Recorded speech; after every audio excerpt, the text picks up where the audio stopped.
Right. ఇక తమిళనాడులో CM Stalin సహా 28 మంత్రులు వెనుకంజలో ఉన్నారు.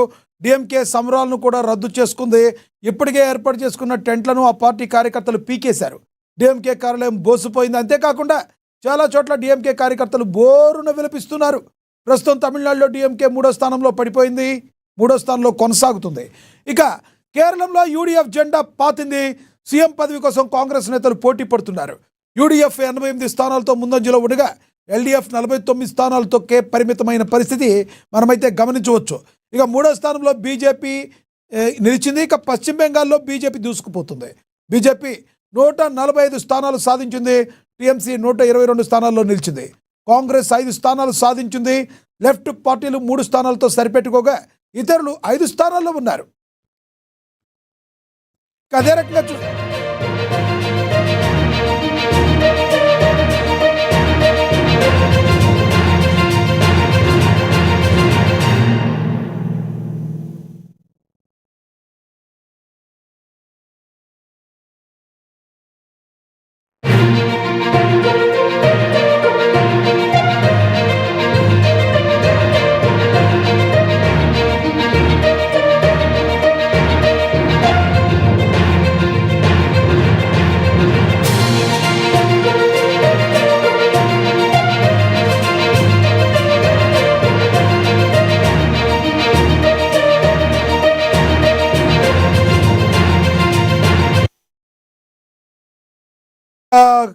కేరళంలో యూడీఎఫ్ జెండా పాతింది. సీఎం పదవి కోసం కాంగ్రెస్ నేతలు పోటీ పడుతున్నారు.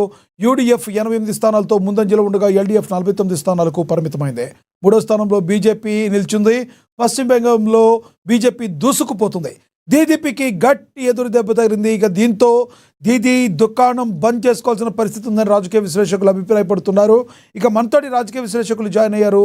సుధాకర్ గారు, ఆయనతో మాట్లాడదాం. సుధాకర్ గారు నమస్తే అండి. సుధాకర్ గారు నమస్తే సార్.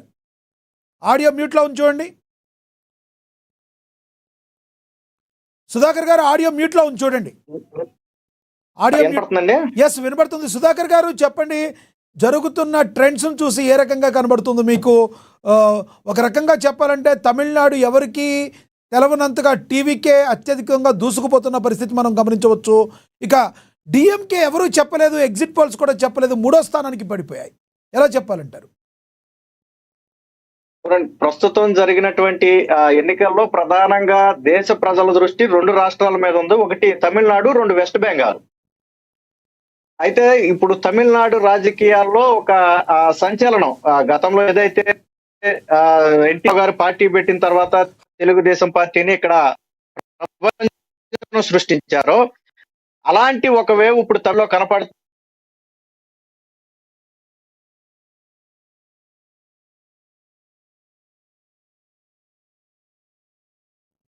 మీరు స్ట్రక్ అయ్యారు. నేను మళ్ళీ చేస్తాను, మీతో మళ్ళీ మాట్లాడతాను. బీజేపీ 145 స్థానాలు అయితే సాధించింది బెంగాల్లో. మరి దూసుకుపోతున్న పరిస్థితి మనం అయితే గమనించవచ్చు.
రైట్. తమిళనాడులో సీఎం స్టాలిన్ సహా 28 మంది మంత్రులు కూడా వెనుకంజలో ఉన్నారు.